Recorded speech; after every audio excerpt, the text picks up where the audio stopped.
Assalamualaikum warahmatullahi wabarakatuh. Selamat pagi anak-anakku sekalian yang ada di rumah, yang sekarang sedang belajar ya. Belajar di rumah karena situasi kita belum bisa melaksanakan tatap muka belajar di sekolah. Baiklah anak-anakku sekalian, untuk kelas 3, untuk pelajaran kelas 3 sekarang kita akan belajar tentang pelajaran Nabi Muhammad SAW adalah panutanku. Tapi sebelum belajar, marilah kita berdoa kepada Allah. Mudah-mudahan kita selalu diberikan kesehatan, selalu diberikan curahan karunia, curahan nikmat, terutama kita bisa beraktivitas seperti biasa dalam keadaan sehat walafiat. Kemudian kita berdoa kepada Allah, mudah-mudahan kita diberikan rezeki yang berlimpah sebagai bekal untuk ibadah kita kepada Allah Subhanahu wa taala. Baiklah, kita berdoa dengan membaca surat Al-Fatihah. A'udzubillahi minasyaitonirrajim. Bismillahirrahmanirrahim. Alhamdulillahirabbil alamin, arrahmanirrahim, maliki yaumiddin. Iyyaka na'budu wa iyyaka nasta'in. Ihdinas siratal mustaqim, siratal ladzina an'amta 'alaihim ghairil maghdubi 'alaihim waladdallin. Anak-anakku sekalian yang Bapak cintai dan Bapak banggakan, untuk kelas 3 kita mengenal bahwa Rasul akhir zaman yang membawa manusia dari zaman kegelapan ke zaman terang benderang, yang membawa manusia dari zaman kebodohan ke zaman yang penuh dengan pengetahuan, itu adalah tidak lepas dari sosok figur atau sosok tokoh yang harus kita tauladani. Siapakah beliau? Yaitu baginda Nabi besar Nabi Muhammad Shallallahu Alaihi Wasallam.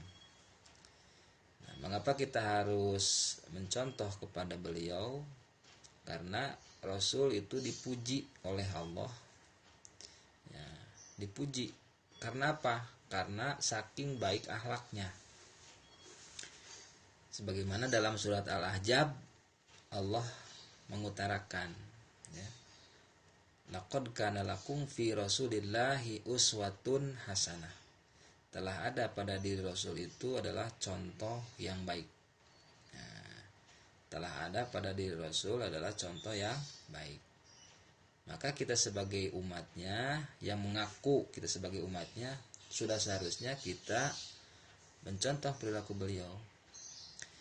Nah, berkaitan dengan materi kita, apa saja yang harus kita tauladani? Di antaranya adalah sikap percaya diri beliau, sikap mandiri beliau. Ya. Ketika beliau lahir, itu beliau tidak tahu bagaimana wajahnya seorang ayah. Ketika lahir,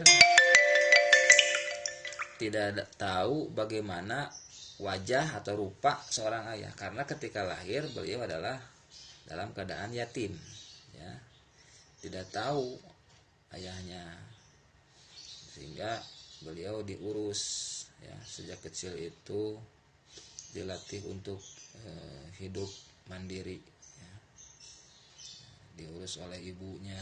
Kemudian ketika lahir beliau disusui oleh Halimah Asadiyah, ya, ketika lahir itu. Kemudian sampai usia 2 tahun mungkin beliau langsung diurus oleh ibunya. Kemudian ditinggal, wafat juga oleh ibunya, masih kecil, dititip atau diasuh oleh kakeknya. Kakeknya meninggal, diasuh oleh pamannya, sehingga beliau dilatih, ditempa supaya selalu bisa mandiri dan percaya diri. Bahkan di usia 15 tahun beliau ikut berdagang, ikut berperang, ya. Maksudnya karena pada waktu itu sebelum diangkat Rasul, situasi Arab atau situasi zaman pada waktu itu memang penuh dengan kebodohan, kejahiliahan, sehingga siapa yang kuat dialah yang menang, sehingga peperangan sering terjadi antara suku ya, antara suku. Nah, beliau itu ikut serta membantu pamannya ya, berdagang, sehingga sikap yang harus kita pahami adalah beliau memiliki sifat percaya diri yang sangat tinggi ya. Percaya kepada kemampuan dirinya ya. Dan kita juga harus bisa bersikap seperti beliau, jadi percaya diri. Percaya diri, apa itu percaya diri? Percaya kepada kemampuan yang ada pada diri kita, percaya bahwa kita itu bisa. Batur ngadahar sangu, urang ngadahar sangu gitu. Batur bisa, kita juga pasti bisa. Nah, orang lain bisa, kita juga pasti bisa ya. Nah, itu ya yang harus kita pahami. Sifat percaya diri itu harus ditanamkan dalam diri kita, bahwa kita bisa melakukan tanpa bantuan orang-orang lain. Dan juga sifat mandiri yang harus kita tanamkan. Contohnya apa? Mandiri itu ketika bangun kita langsung mandi, tidak harus orang tua menyuruh. Ketika kita makan langsung makan ya, tidak harus disuruh oleh orang tua. Ketika kita melaksanakan sholat langsung sholat tanpa harus diulus atau harus disuruh oleh orang tua. Nah, itu sikap kita yang harus kita tanamkan. Jangan sampai bangun siang. Apakah kalian bangun siang hari ini? Apakah kalian sudah sholat? Apakah kalian sudah mandi? Jangan sampai kalian belum mandi ya. Coba cing bersih ya, berseka ya. Kita harus biasakan untuk hidup bersih.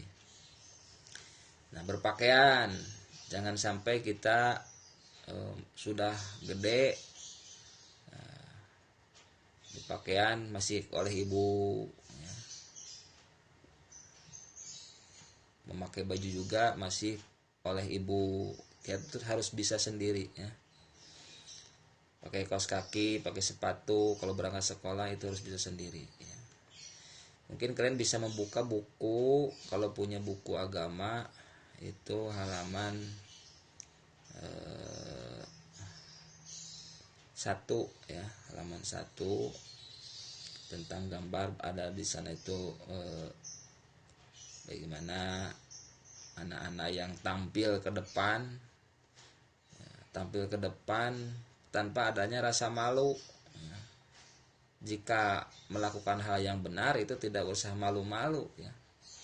Misalkan tampil di depan kelas atau di mana saja, kalau misalkan kita melakukan suatu kebaikan tidak usah ragu-ragu, tidak usah malu ya. Itu sikap percaya diri yang harus ditanamkan dalam diri kita sebagai akhlak yang harus kita contoh dari Rasulullah Shallallahu Alaihi Wasallam. Yang selanjutnya, Bapak punya sebuah lagu ya. Kalian tahu lagu Dua Mata Saya? Bagaimana? Dua Mata Saya, hafal? Kalau lagamnya itu kita ganti liriknya dengan sikap percaya diri ya. Sikap percaya diri, banyak teman-teman, yakin dalam hati, teguh pendirian. Sikap percaya diri banyak manfaatnya, membentuk pribadi kuat jiwa raganya. Nah, itu bisa kalian contoh ya, lagunya dinyanyikan bisa kalian hafalkan, tulis dulu liriknya, Hafalkan. Sekali lagi ya, satu kali lagi Bapak kasih contoh. Sikap percaya diri, banyak teman-teman, yakin dalam hati, teguh pendirian. Sikap percaya diri, banyak manfaatnya, membentuk pribadi, kuat jiwa raganya. Nah, itu itu lagu tentang sikap percaya diri. Ya, kalian kalau misalkan nanti sudah bisa tatap muka di sekolah, jangan malu-malu untuk tampil ke depan kelas. Kalau guru menyuruh, silakan siapa yang bisa ke depan, acung paling awal ya. Harus percaya diri. Apa itu percaya diri tadi? Percaya kepada kemampuan diri sendiri. Ya. Contoh misalkan kalau ada tugas, jangan sampai tugas itu dikerjakan oleh orang tua. Tugas itu harus dikerjakan oleh diri sendiri. Ya. Ada salah, ada benar, itu harus hasil jerih payah kita sendiri. Ya. Misalkan salah, wajar, sebab kita sedang proses belajar ya. Kalau misalkan kita benar, itu berarti kita kemampuan diri kita itu bagus ya, karena kita yakin pada kemampuan diri sendiri. Dan selanjutnya kalian harus bisa melakukan hal-hal yang baik tanpa rasa malu ya. Kalau misalkan ada hal yang bersifat kebaikan, tidak usah ragu-ragu, tidak usah malu. Atau misalkan kita menemukan sesuatu di jalan, nah, itu jangan sampai kita makan atau menemukan uang di jalan, jangan sampai uang itu kita jajankan, tapi harus kita kasih tahu dulu ke orang tua uang. Nah, kemudian oleh orang tua itu ya, nanti disalabarkeun nah cek bahasa Sunda namanya. Ya, siapa yang kehilangan uang nanti bisa menghubungi saya. Yang selanjutnya, apabila misalkan kita itu salah, yang percaya diri itu bisa mengoreksi kesalahan kita, apa letak kesalahannya, di mana letak kesalahannya, lalu memperbaikinya. Itu anak yang percaya diri ya. Bapak kasih 5 pertanyaan untuk tugas hari ini, coba ditulis ya. 1. Nabi Muhammad SAW diutus Allah untuk untuk siapa? Nah, untuk manusia zaman apa? Untuk siapa? Apakah untuk kita atau untuk siapa? Gitu. Yang kedua, Nabi Muhammad SAW selalu titik-titik dalam perilakunya atau dalam dakwahnya. Nabi Muhammad SAW selalu titik-titik dalam dakwahnya. Titik-titik itu jawab naonnya. Maka tilu, orang yang percaya diri selalu titik-titik. Nah, arti dari percaya diri berarti naon tadi. Yang keempat, Nabi Muhammad SAW selalu titik-titik pada kemampuannya. Yang kelima, orang yang titik-titik selalu memegang teguh pendirian dan tidak ragu-ragu. Nah, titik-titik na isian. Ya, titik-titik na isian. Bisa kalian tulis ya, diulang-ulang ya. Itu untuk tugas hari ini. Nah, mungkin itu saja yang dapat Bapak sampaikan. Mudah-mudahan kita selalu diberikan kesehatan oleh Allah Subhanahu wa taala, diberikan rizki yang berlimpah untuk bekal kita ibadah kepada Allah Subhanahu wa taala. Amin ya Allah ya rabbal alamin. Mungkin kita berdoa kepada Allah dengan doa, mudah-mudahan ilmu yang kita pelajari menjadi ilmu yang bermanfaat. Allahumma anfa'na bima 'allamtana wa 'allimna ma yanfa'una wa zidna ilman nafi'a. Mungkin itu saja. Assalamualaikum warahmatullahi wabarakatuh.